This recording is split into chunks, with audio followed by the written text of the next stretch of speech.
Halis sıyrılamıyor ama Ümit Davala ile hatamız sürüyor. Ümit. Orta Ümit'ten. İlan!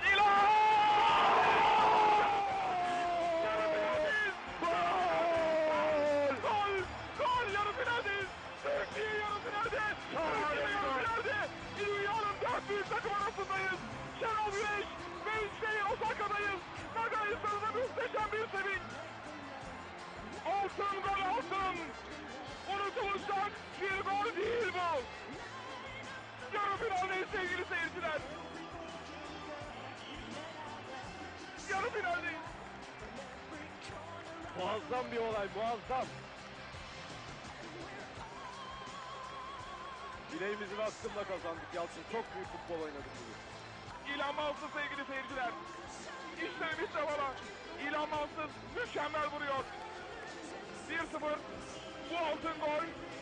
Türkiye 48 yıl aradan sonra katıldığı Dünya Kupası'nda dünyanın ilk 4 takım arasına giriyor. Evet sevgili seyirciler, İlhan Mansız'ın altın golü milli takımımıza tarihi bir başarıyı getirdi. İlhan, hemen duygularını alalım ve rakip Brezilya bundan sonra. Öncelikle çok mutluyuz. Takım olarak çok iyi mücadele ettik. Beklenenden daha üst seviyelere geldik. Hedefimiz gruptan çıkmaktı. Fakat şimdi yarı final oynuyoruz. O yüzden çok mutluyuz. Önümüzdeki yarı finaldeki rakibimiz Brezilya. Brezilya'yı zaten gruptan tanıyoruz. İlk maçta başa baş mücadele olmuştu fakat şanssız bir şekilde 2-1 mağlup olduk. Artık o maça konsantre olmak zorundayız. Güzel bir maç olacağından eminim. Ümit, özellikle bu maçı yeneceğiz ve Brezilya rakibimiz olacak diyordu. Sen de aynı şeyi düşünüyor musun?